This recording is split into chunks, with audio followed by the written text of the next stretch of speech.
Well, thanks for being with us today for our Friday 5 Live conversation. We're happy to have you all. And if you have any questions or comments during the session, you can just use your chat feature. And as we mentioned, just please be sure to select everyone there in the drop-down box. And you all will have access to the recording by early next week. If you're a GoToKnowledge member, the recording will be on your dashboard, and otherwise we will email it to you. And our host today is Meg Foster. Meg has spent over 20 years in higher education focused on student success initiatives and working in areas such as orientation, faculty development, online learning, student leadership, and first-year initiatives. And Meg, I will pass it over to you now. Thank you so much, Melissa, and welcome everybody. Happy Friday. Happy it's still summer, as Jessica is reminding us. It's not quite yet the end of summer, though I know a lot of us are seeing students move on to campus and classes are beginning. I start teaching on Monday, so I know there's that feeling that summer is wrapping up and we're transitioning right into the fall semester. Just a couple of housekeeping reminders. We love hearing from our audience, so feel free to chat in. Let us know where you're listening from. And I do have questions, of course, as always, prepared for Jessica, but we love hearing from you as well. So if you have any questions or if things spark thoughts or comments, please do put those in our chat. Just make sure you select the everyone from the drop down so we can all read those. And we're really fortunate. I've been so excited all summer waiting for this conversation, Jessica, to get to talk with Jessica Gifford today. Jessica has spent her career really focused around health, well-being, counseling initiatives, and has worked both at Hampshire College and as well as at Amherst, working in counseling centers, wellness centers. So has a lot of expertise in the world of higher education, and is now kind of shifted her efforts to be able to impact more institutions, I think I can say that, around these ideas of how are we addressing student mental health and well-being on campus, how are we creating connections and community, and has really done, I think, a lot of important writing and research in this area, and has just really practical ideas about what we can do to really help our students, help our faculty and staff. You know, I've had so many conversations, I feel like this summer, about are we out of the pandemic yet, right? Are we done with this? And so I'm eager to hear from you, because I feel like we're still in another year of transition. And I think that's hard for people. I think we want to be done. I mean, I've had so many conversations, you know, neighbors, other parents of high school students. They're like, are we just done now? Can we just, no more transition? I'm just done. But I feel like we're still in that space, and probably will be for a while. So Jessica, thank you so much for spending some time on a summer Friday with us. We're just delighted to have you here. Thank you so much. I'm really excited to be here. So thanks for having me, and thanks for the introduction. Well, and we've got, in our presentation, which we'll make sure everybody has, Jessica, I linked out to all the resource that you had shared with us. So those are there as well. And I know we'll be referring those to those today. So, you know, to kind of kick us off, I just mentioned we're entering this new school year. Such a concern around student mental health. I mean, I think it's definitely been in the forefront of our minds now, importantly and appropriately so, for several years. But I think there's a continued, you know, light shown on this topic. I'd love to hear kind of you talking about your work around this concept of connection, and why it's so important. And then once we kind of talk through that, I want to peel back some strategies that you've shared as well. Absolutely. So yes, I think mental health was a huge concern before the pandemic. And of course, rates have just been increasing. And so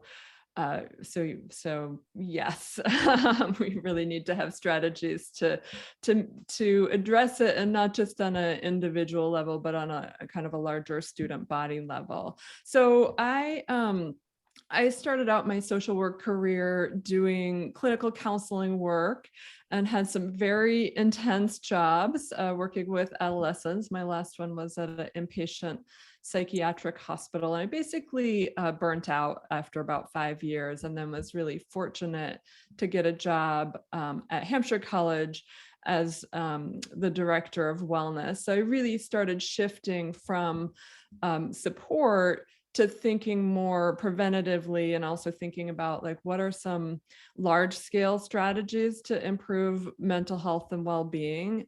So I really delved into positive psychology research, and something that came up over and over again in that is that positive relationships are the top predictor of happiness. So having close relationships, social support embedded in your life, more important than anything else in terms of happiness and life satisfaction and well-being. So that's kind of like where I started thinking about it as a kind of preventative mental health strategy. And then I got a job working at Amherst College on a suicide prevention grant, and was delving into suicide prevention research.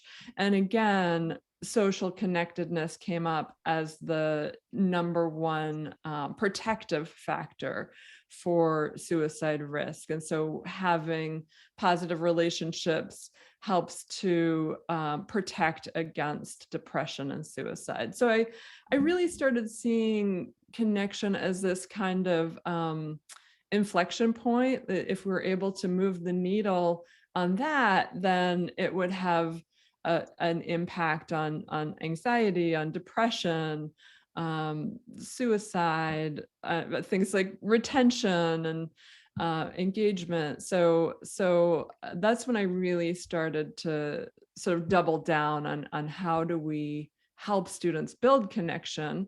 And at the same time, we were seeing really high rates of loneliness. So the American College Health Association National College Health Assessment, that data is available publicly. You can kind of look at the aggregate data from all of the schools that use that survey. And there are really high rates of loneliness. And then on our campus, they were even higher.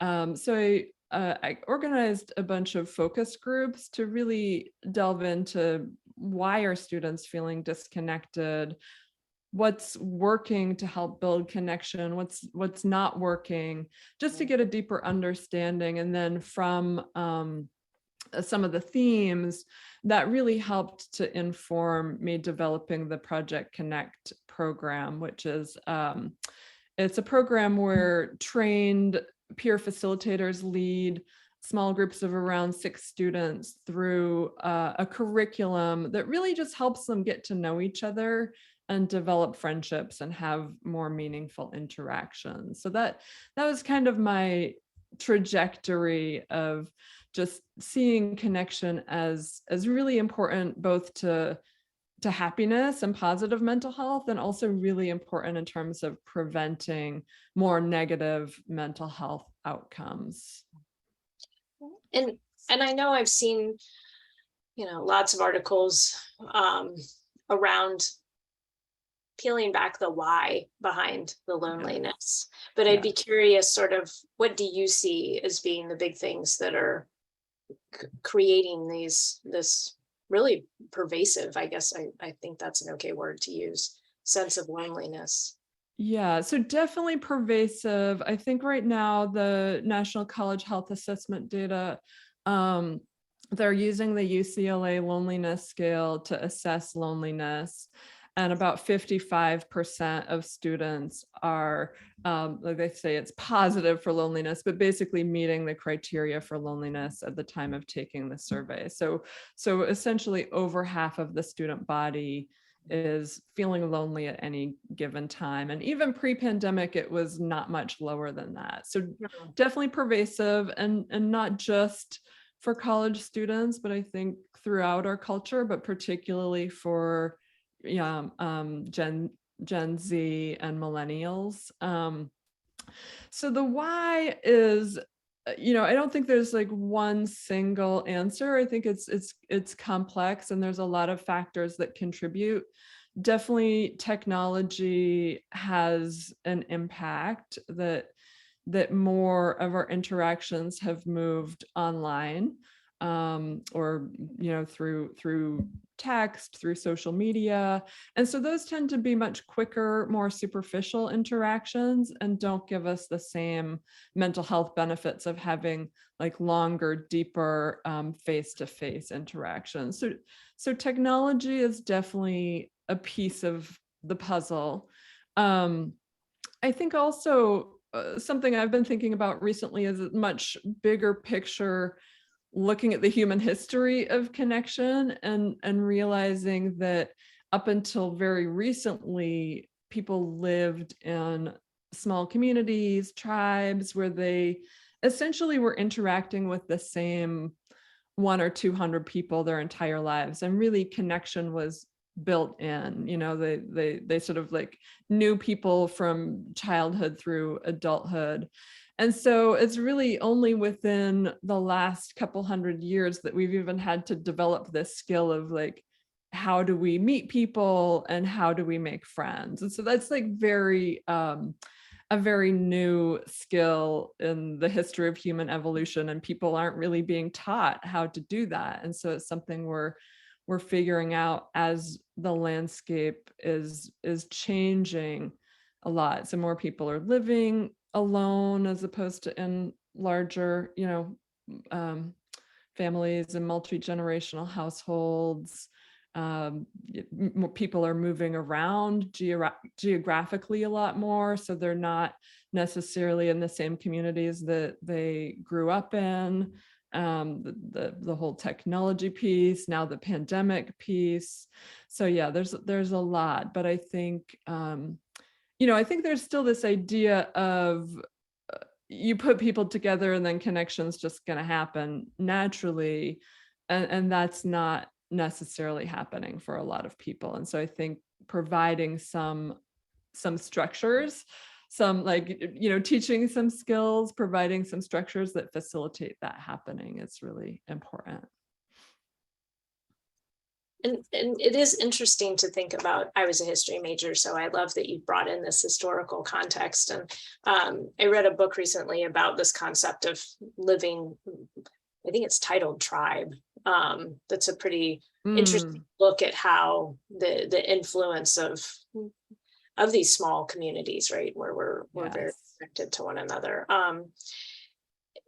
And I'm struck about this concept of having to kind of teach these skills, right, that we aren't necessarily intuitively aware of how to make connections. And I think we often probably wrongly assume, being from, I'm a Gen Xer, right? So a different generation removed from my kids to this point, that, oh, well, when you go to college, like, it's just like instant friends, right? You all right. You're a residential student, you live closely together. I think we always had this kind of joke, just add a keg and boom, like it's a group of friends, right? Add a keg and some other things can happen too. Right. I'm not, but there was these opportunities connect that don't happen in our regular, once you leave that kind of residential bubble, right? And you live in an apartment, you're isolated, and then how do you find people? And so that is it's such a good point, that we kind of have to coach people a little bit, and there's no shame in that. Right. Yeah, and I think colleges and other institutions too have just had this idea, oh, you bring people together, like we're gathering this great bunch of people and we're putting them together, so of course connection's going to happen. And for some people it does. Proximity definitely matters, but when you think about it, a lot of the experiences on campus, like a classroom or a dining hall or a big event where you're listening to a speaker or something like that, you're bringing lots of people together, but those people aren't necessarily interacting with each other. They're not getting to know each other. And so I think in some ways that can actually be harder if you're feeling lonely. You know, if you're surrounded by people and feeling lonely, it's a little bit harder because there's more of an expectation of connection. And there's also still this messaging of college is supposed to be the best 4 years of your life, which we know has nothing to do with the quality of your classes and how amazing your professors are. It's about like making your best friends forever and having fun. And so I think there's this ideal that puts some pressure on students that they're supposed to be having this amazing experience. And then when they aren't, they feel like, oh, you know, is there something wrong with me? Am I the only one? It kind of looks like everybody else is connecting. And so it can actually create a little bit more shame or just like negative self-comparison. Yeah. And Jenny's brought up a really good point. She read my mind. You know, I work at a commuter institution. And so Jenny's, you know, made the comment that many students are living at home. They can't afford residence halls or dining halls, right? Which makes it even harder to connect. And as I have shared with a few parents, you don't drop your student off at our campus. There is no place for them to live there, right? So, and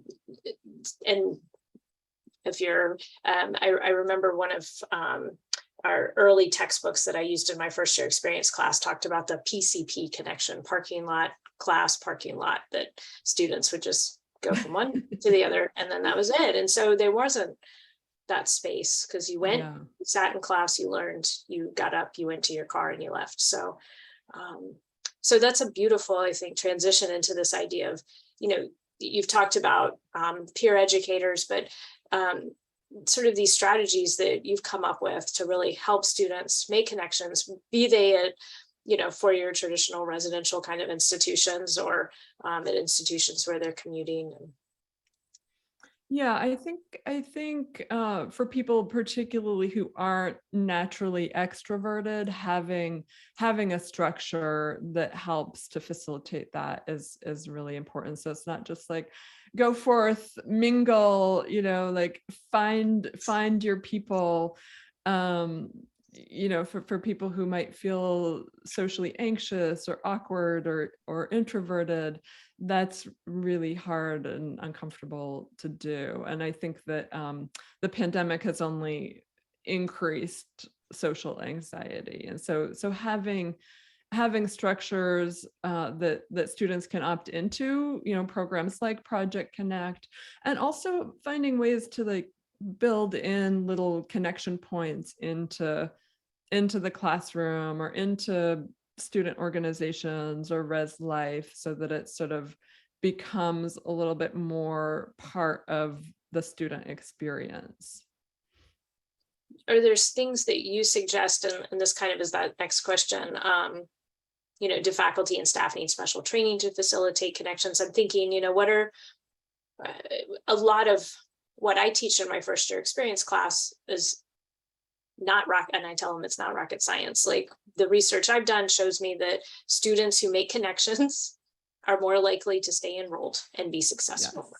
Yes. And so I just need them to make one connection on campus in their first semester. And it can be to anybody, faculty, staff, student, you know, the financial aid director, it doesn't matter to me who it is.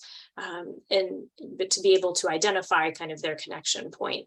But are there some activities, anything that you would say, oh, you know, here's a way to kind of begin to peel that back in your classes a little bit? Yeah, so I definitely don't think people need to have special training. I really feel like all of us can help build connection, and the more people who do, the better. I do think that the more we kind of work on our own connection skills and social intelligence skills, the better we're going to be at passing that on and facilitating connection building between other people. But some examples of activities could just be as simple as a question prompt, you know, so having your first 5 minutes of your class or your meeting be responding to a question prompt in small groups or a check-in. So I supervised a group of student staff that were Project Connect facilitators, and we had a weekly meeting to kind of talk about how things were going and, give them kind of share out responsibilities. But we started with a check-in, and it was just a couple minutes for people to share what was going on in their lives. And I think it really helped the students get to know each other and get closer to each other. It helped me get to know them more and get to know what was going on in their lives. And students actually looked forward to it. Some students commented, I was looking forward to this all week. I'm like, you were looking forward to this 2-minute check-in? And so even just small things like that, and providing a little bit of structure, so it's not just like share anything you want, because then some people will be like, I don't know what's appropriate or not appropriate, or what to talk about, or I could talk for 10 minutes. So I like to do a prompt that has like a positive and a negative, share something that is bringing you joy right now and something that is stressing you out right now. And joy doesn't have to be capital J joy. It can be like, I really enjoyed my cup of coffee joy. Or, happies and crappies is like a fun one that just kind of is like, what are you feeling happy about? What are you feeling crappy about? What are you looking forward to? What are you not looking forward to? So just little things like that, a check-in, or, a quirky icebreaker question prompt that just gets people talking a little bit about themselves. So really you're wanting to have people interact as human beings. So not like in the transactional way of, you're a student and this is the paper you need to write, or you're working for me and this is the job you need to do, but just getting to know each other as people. I work with Amherst, UMass, the University of Massachusetts, Amherst is using Project Connect, and one of the faculty who is using it, she oversees a student organization. And so she had the student leaders start each meeting with a question prompt, just, just one of the getting to know you questions. And she said that usually, in September, they start out with like 150 students and lots of enthusiasm. And then by December, they're down to like 20 students. And so she said, just doing that one thing, they had almost no attrition the entire semester, that people showed up. They started coming on time because that was like the best part of the meeting. They just wanted an opportunity, and they were just doing it in pairs. So they would show up and kind of pair off. And so just really simple things like that, where you're building in these connection points, I think can make a really big difference. Tell us about your Project Connect, kind of what's the structure to it. And Sure. So it's 6 sessions. It actually initially started as 4 sessions because of there's no way that students are going to sign up for a multi-session thing. It's really hard to do that. Everybody's really busy.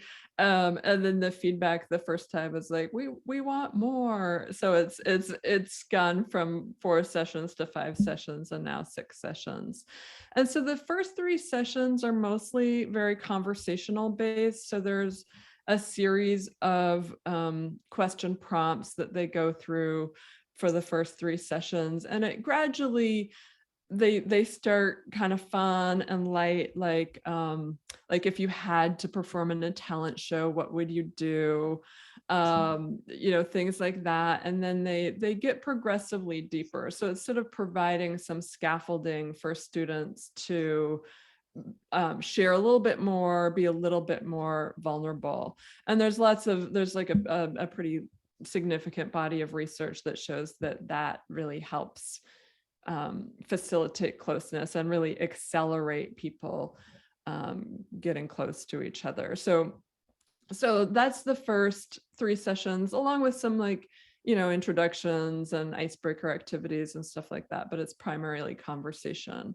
And then the 4th session is a mini connection building activity where they get this stationery. It's a set of appreciation stationery. So it has these messages like, what I appreciate about you is, or you're a rock star because, or that kind of thing. So it's just them, they share some songs and they're writing these cards to other people, ideally other people on campus, but if they've just arrived to campus and don't know people, then they can write cards to people at home. Then the fifth session is kind of a wrapping up session. There's some like closing reflection exercises and a chance for people to get positive feedback from each other.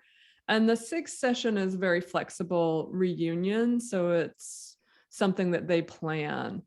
So, if campuses have a budget, they could go out to breakfast or lunch or coffee together, or they could go to a campus event together, or, play a game together, something that doesn't cost money. So it's really up to them to plan what they would like to do together.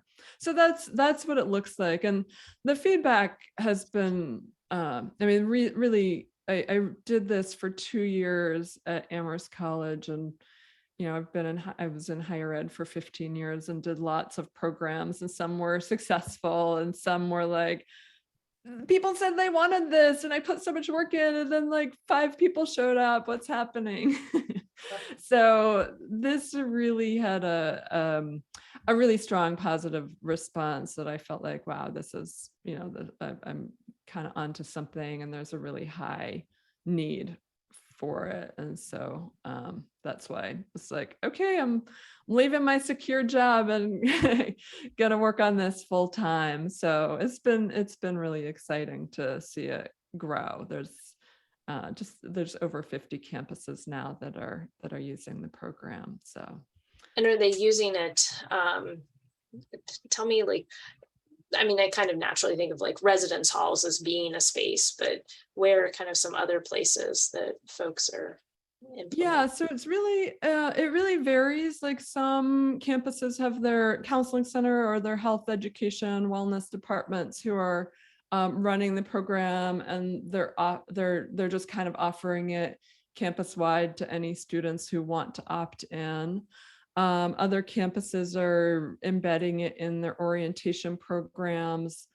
Some colleges, particularly like community colleges that have more challenge with students staying afterwards or opting into voluntary programs, have like built it into a class, a psychology class or a first year experience class.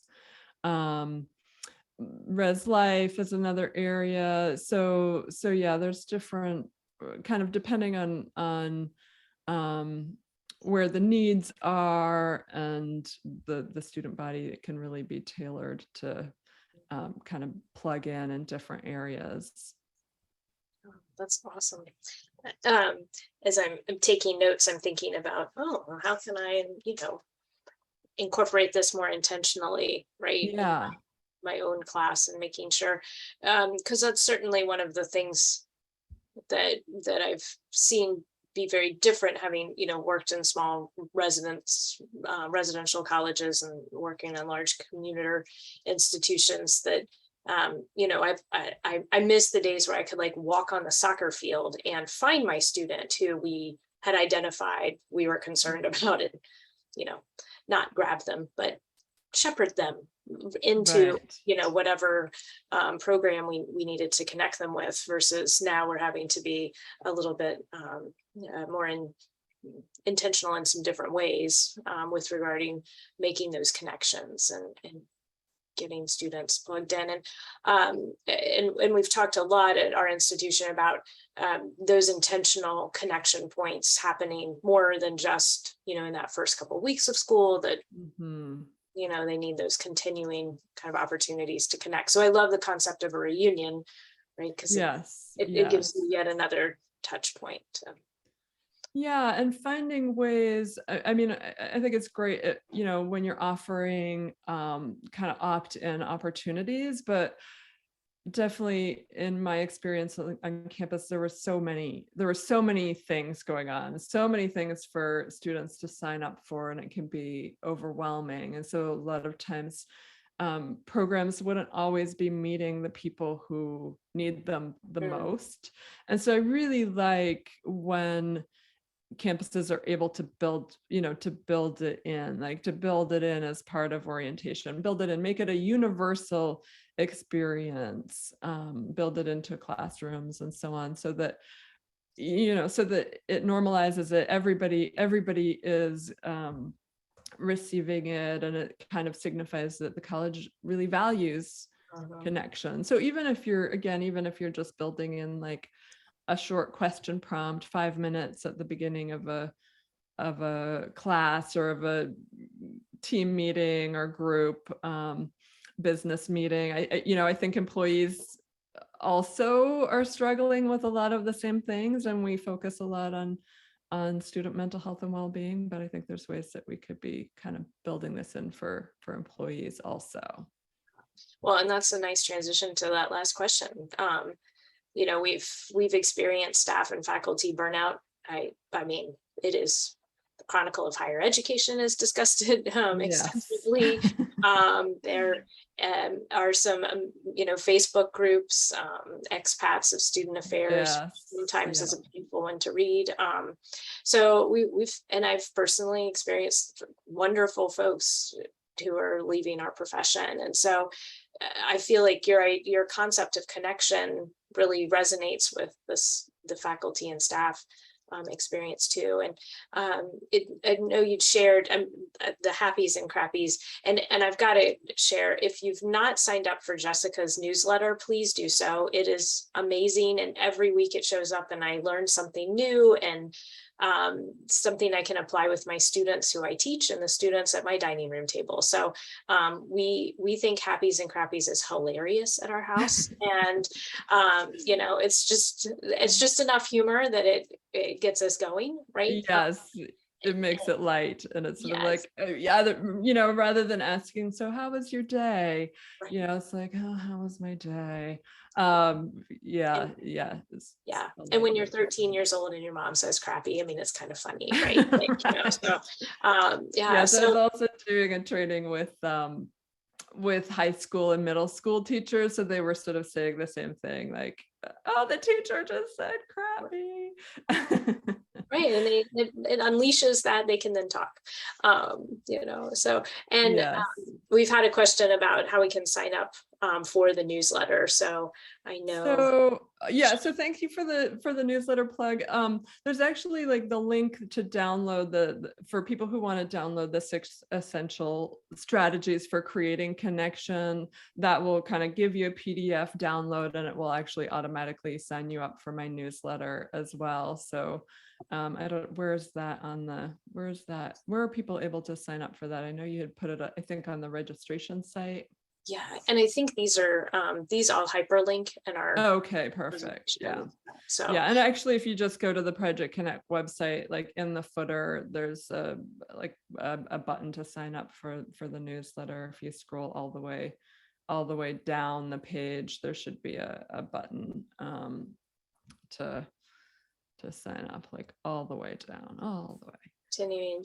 Here we go. There you go. Get our newsletter. There it is. So the newsletter essentially is every Tuesday morning I send it out, and it's just a little strategy for building connections. So I'm working on 101 strategies for creating connection and community, and I think I'm on 52 right now. So you could go to the blog and see the existing 52, but you can get one per week, and it's just like a little data point, a little statistic, and a little like action step that people can take. So if you're like looking for ideas for building connection in your life, with your family, with your friends, in your classroom, and so on, that's one. But yeah, you had asked about burnout, which is it's very real. And so I think it's really, really important for campuses, and really for all places, all workplaces, to be investing in employee mental health and well-being. So there's a statistic that the cost of replacing a professional employee is from 1/2 to 2 times their annual salary. When you take into account like the advertising and recruiting, interviewing, training, and all of that. And so it really makes both financial sense and also just in terms of like ethically and to have a engaged workforce. It really makes sense to invest in employee well-being. And I think connection, very, very important in that.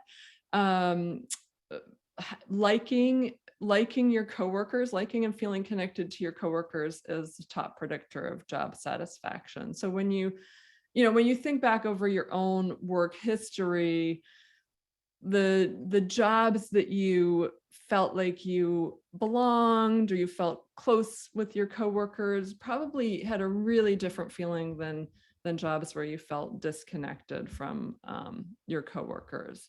So that's really important. Gallup, they have some of the things that contribute to engagement and preventing burnout, and one of them is just feeling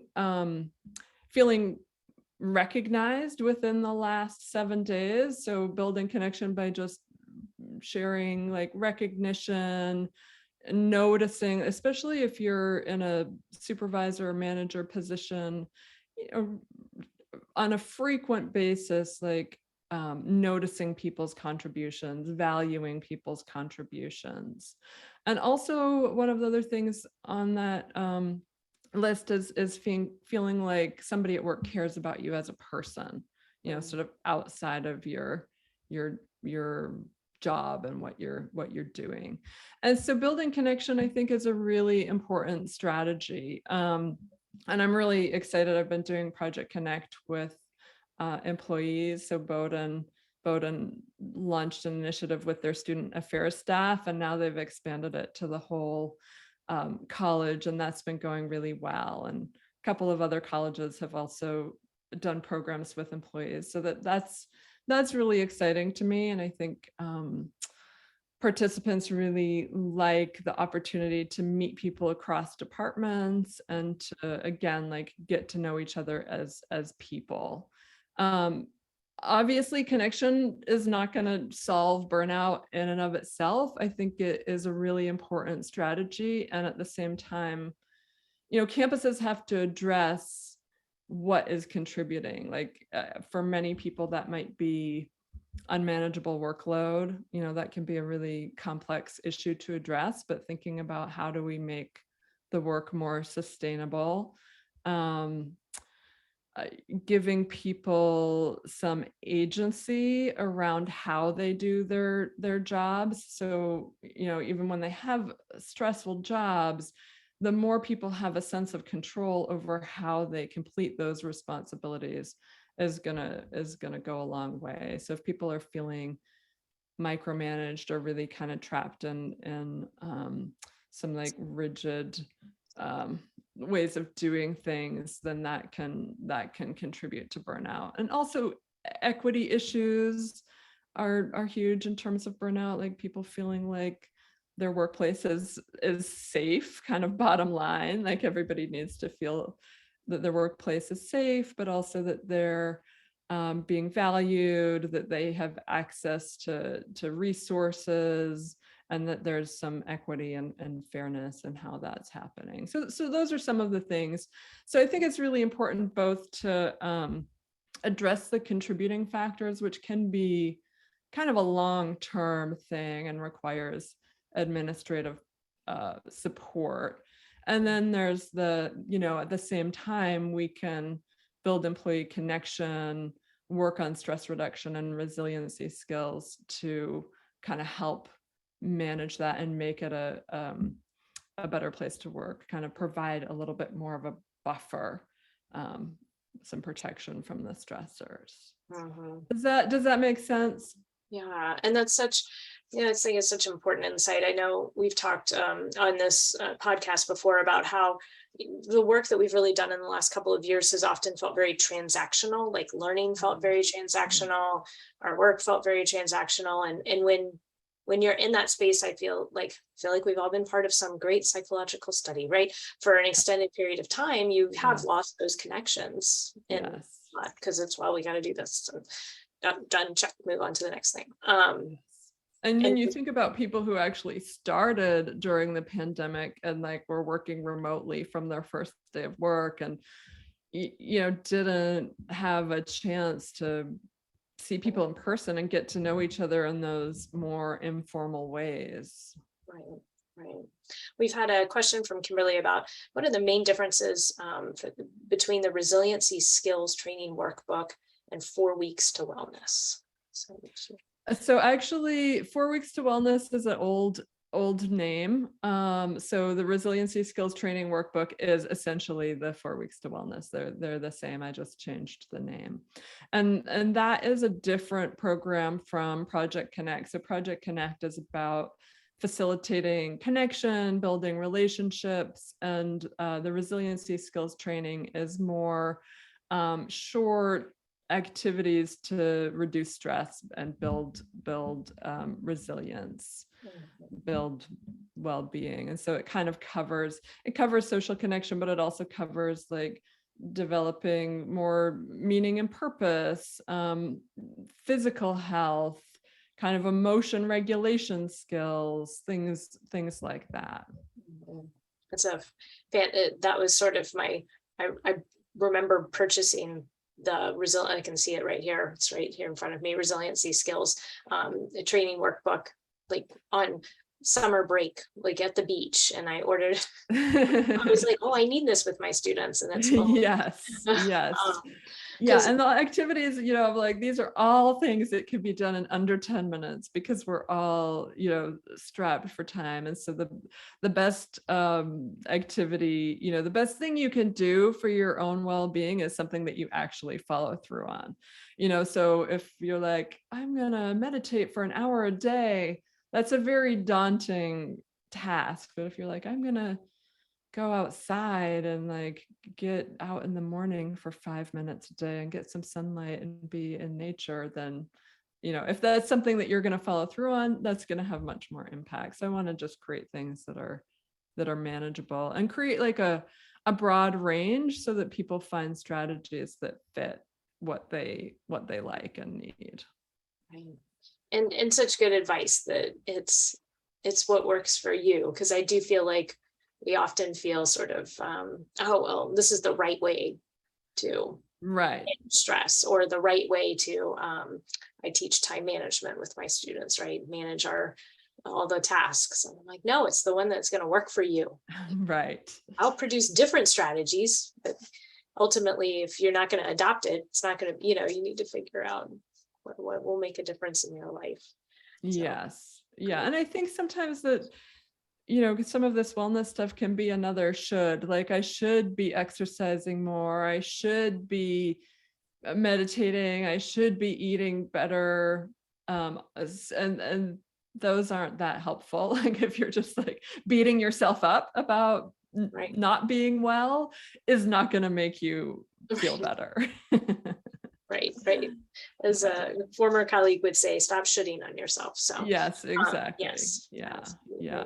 And I've actually been using the resiliency skills training. I've been doing a lot of burnout prevention, stress reduction workshops with staff over the past couple of years, because it is such a huge issue. So if you download that guide, there's some session outlines that you can run a group with students, and I've been doing a lot of that work with staff and faculty. That's great. Yeah. Well, we have just 1 more minute, so if anybody's got a final question for Jessica, the time flew by, and that was fast. 4 questions. I guess I really elaborated a lot. You did. Well, we had a lot to talk about. I mean, we could probably stay on here for another couple of hours and keep talking. But I find it so, as we talk about, well-being and how you need to find the right thing that fits for you, that you're going to do and maintain, right? Connection is not, it's not an elaborate program that we need to, spend buku dollars. I mean, connection is kind of a rather, I don't want to diminish it, but a foundational concept, right? And Yes. everyone, oh, okay, how can I begin to implement these kinds of things in small ways in my classroom, in my advising sessions with students, in my work with my colleagues. So I just found there was so much to take away from our conversation today, Jessica, and I hope you'll come back in the future and talk with us. Thank you so much for having me. And it sparked one last thought. Do we have time for me to share one last thought? Absolutely. So I think thinking about ways to make connection recurring. So a lot of times campuses have one-off events, and having it be recurring, and also thinking about like how to make it easy. We were talking about, you aren't going to do things that are harder. So I like to think about like, can you build in automatic recurring connection, like automatic recurring payments? You sort of set it up once and then it's good to go. So instead of being like, I'm going to text somebody 10 times to set up a coffee date, being like, I'm going to set up a monthly or a weekly coffee date at the same time and place every week. So you sort of set it up once and then it shows up in your calendar and you're just doing it. So thinking about if there's ways to do that in your own lives and with students to kind of make it ongoing. I love that. And that, being that planful and thoughtful about it, right? It then makes it a habit. Yes. Well, thank you, Jessica. We all gained so much. I know there's lots of things coming through in the chat today for your work with us. We're really grateful for your insights, and I hope everybody has a restful and renewing weekend. And we are sending lots of positive energy out there for the start of the semester for all of us. And Jessica, thank you again. We're really grateful. Thank you. Yes, and good luck at the start of the semester. I remember what that's like. So it's exciting and over. Yes. Well, take care. Exactly. Thanks. All right. Everybody. Take care. Thank you.